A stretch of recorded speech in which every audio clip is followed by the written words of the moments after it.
Hey guys, welcome to Comfy Cozy Up. So I'm so excited. This is the first day of the CaribATHON and I am excited. So before I even go in there, if you see my mug's all red because I'm having this healthy smoothie because I need to eat better and drink better.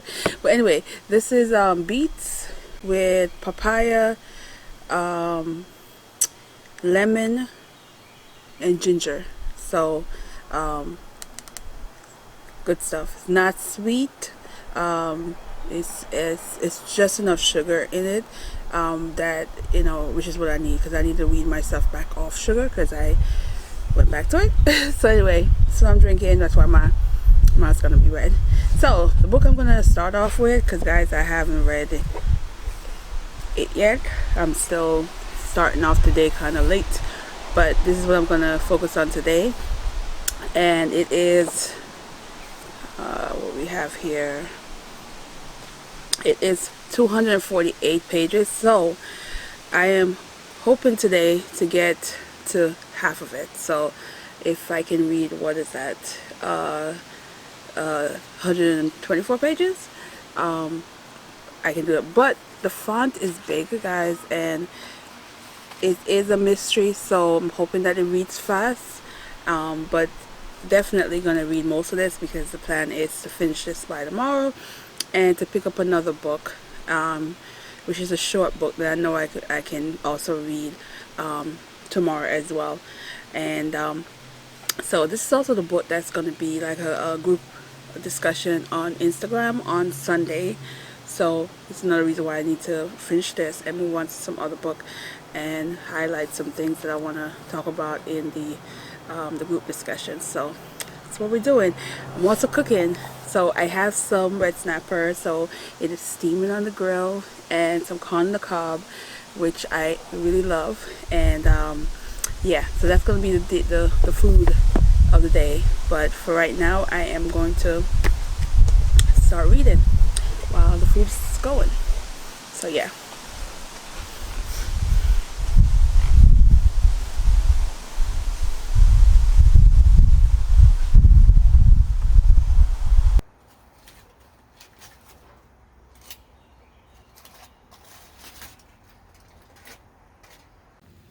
So I have a corn roasted, and then this is the fish, steamed, island style. So it is ready, and I am gonna eat. So I have cauliflower rice. There go the fish, and this is the roasted corn. So that's what I'm eating today. So guys, where am I at?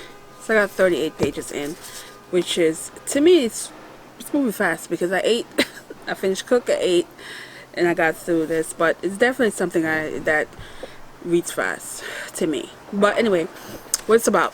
So we have a woman who wrote a book, and the book was basically a whistleblowing that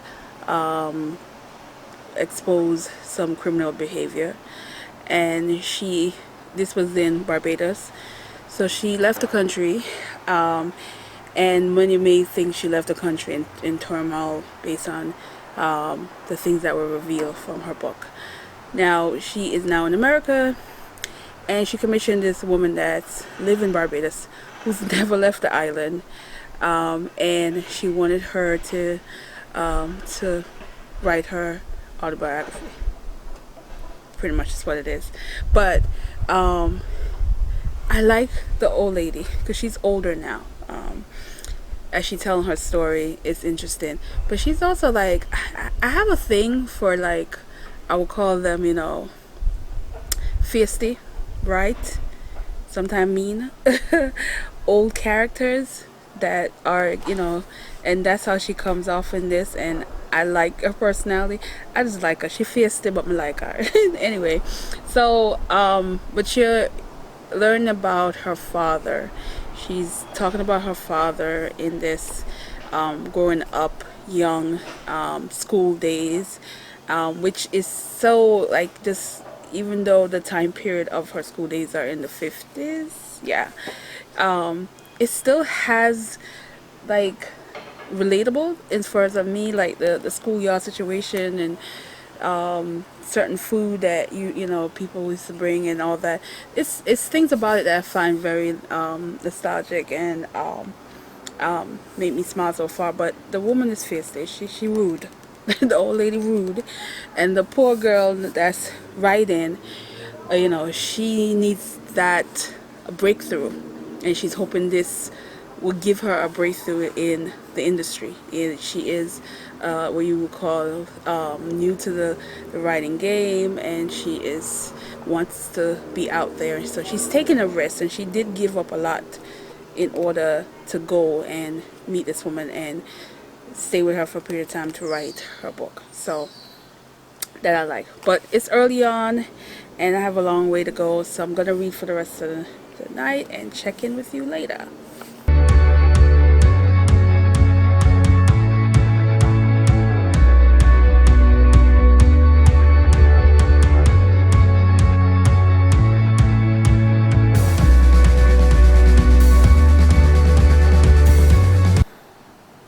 So hey guys, this is day 2 and I am enjoying what I'm reading. So I'm literally less than 100 pages to go, so I'm going to be reading this the rest of the night, the rest of the day, and then tonight pick this up, which is Annie John by Jamaica Kincaid. So this is considered a YA coming of age story, and it's very classic in terms of in the Caribbean world. This is book I think was published back in the 80s, so I'm really looking forward to this. Now this book,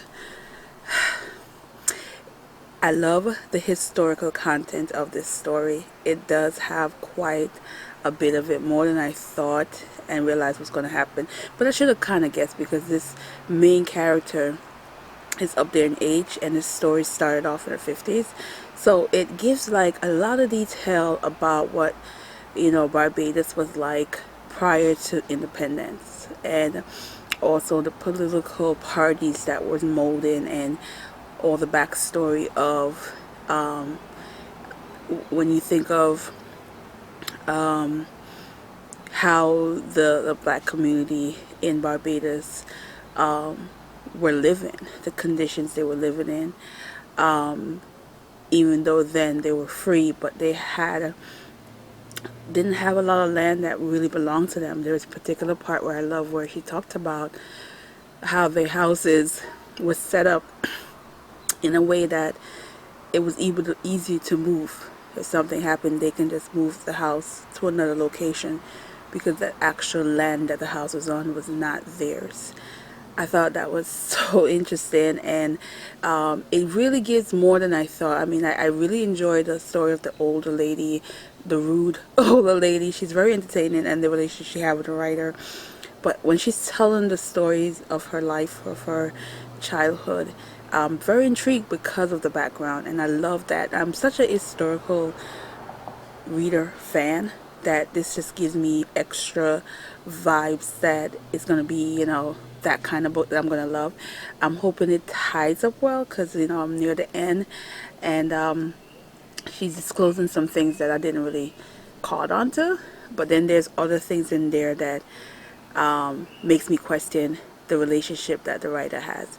I'm hoping that I didn't figure it out already, which is a really, you know, when it comes to books that have mysteries, like I hate when I figure certain things out early, but this looked like it might be it. So we'll see, but I'm going to continue this, guys, and I'll let you know. I'll do my wrap up tomorrow and tell you how I really feel, but I have good vibes about this book so far, and loving it. So I'm going to continue reading, and yeah, and I draw my smoothie. This is so simple. It's just pineapple, cantaloupe, and kiwi. So I'm trying something different every day because I have so much fruits in my fridge right now. So yeah, but this is good.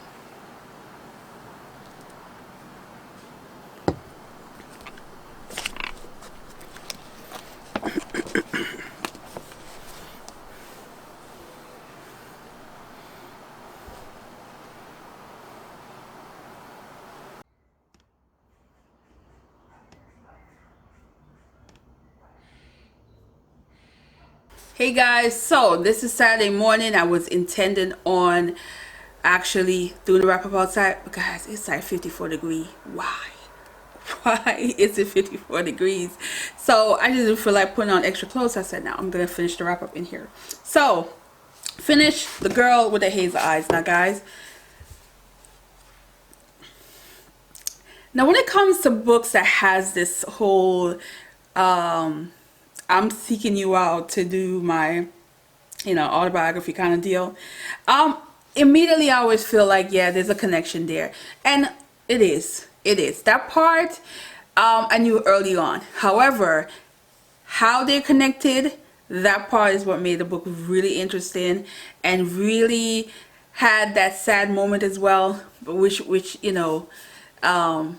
was a little bit felt like it was a sad moment. However, it's filled with historical content, guys. The content of this book, reaching from the 50s and to where the story took place between the 50s and the 60s. You learn so much about Barbados earlier days before the independence, and she really made sure that she did that. She also at the end of the book wrote that she did her research, and she wanted to make sure that it was as authentic as it should be. And you definitely get that in this, that she really did her research on the historical part. Now this book is very driven between family and political things that was going on at the time. New parties were being developed pre Independence Day for Barbados. And of course, when it comes to politics, there's always crooks. There's always people who are very much deceive anybody. And the main character, got herself in a situation, and it was a heartbreaking situation because I felt like she was young and dumb, and it came with consequence. And what thing about her was she had this love for writing, and she always write and tell stories. And I like the fact that she told how she became wrapped up in writing stories. And it talks about a scene where there was a hurricane, and how she was able to write to distract her through that. It also touched on things that I never really thought about, that how a lot of island people, we're talking back then, didn't really own the land they were on. And that was interesting, and how they were going about changing that, and how they were so much well off, and then there's a lot of people on the bottom of the poverty line. That was interesting. But the role of the women play in this too was, oh my goodness, it was awful. And that was a custom back then. I do like the fact that her mother was very strong in wanting that her daughter has the same opportunity as her sons. That it wasn't a situation where she can't have the education.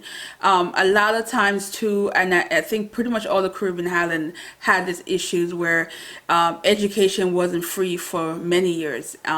For elementary, secondary, you had to pay for those, and most people of course couldn't afford that. That was something that you don't really hear a lot of, but it was a factor even in Jamaica. And that was a struggle for women who the money was rationed out, and the male child was considered the one that's going to get the education, and women go learn basic trait that has to do with supporting a man. So it talks about so much stuff in this that I didn't expect. I mean, the cover to me give it a different feel that you wouldn't expect a book like this. And I think probably too, people see this beautiful cover and think it's just a regular contemporary, but it's not. It really is a historical novel to me, because most of the story took place 50s and 60s, like I said.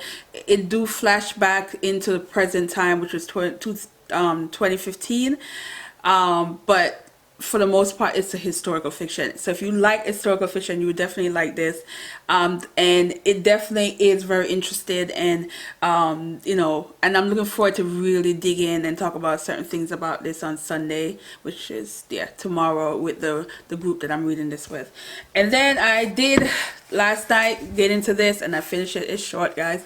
This is Annie John, and this is a coming of age story. And guys, this book had me gushing. Like, I'm just thinking, this child is bad, you know, lying sometimes, doing the most, but something about her, just like, you just love her growth as the year goes on, as she's discovering about herself, as she's struggling with her relationship with her mother.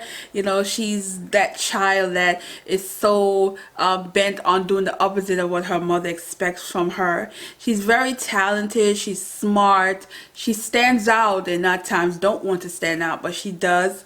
And she's, you know, learning about friendship and her education and things that, you know, you don't expect. Now, one of the thing about this book is her father is like 30 something years older than her mother. So just imagine that, in she's seeing the differences, and she expecting certain things, and her mother expects so much from her. And oh, it was so good. It was so good.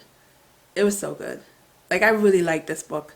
And it's a perfect book. I think, I hope, like, a lot of YA fans definitely should pick this book up. But it's that kind of young adult book that you will love as an adult, because you see the growth, you see how, you know, the relationship between a mother and daughter can be so complicated, but also in the midst of the triumph and tribulation, they still love each other, and they you still need that motherly love and affection, even though you're trying so hard to do the opposite of what the mother wants. So I love this. It's a beautiful story, and yeah, I'm here for this. Now, that is it. What I'm getting at now. All right, we have these two books. I am going to read this, a short story collection. I'm going to read probably about 2 stories today. And then I want to start this one, which is The Housing Lark. And this is a Trinidadian classic. And this one is, you know, shouldn't take that long either. It's a short one. But, you know, the font on this is kind of small. So, but I want to get into that. And the goal is to every 2 days do a wrap up of what I'm reading for the 10 days of CaribATHON. So where are you at? Are you enjoying what you're reading? Let me know. I am going to continue and talk to you next time. So thanks for watching, guys. Bye.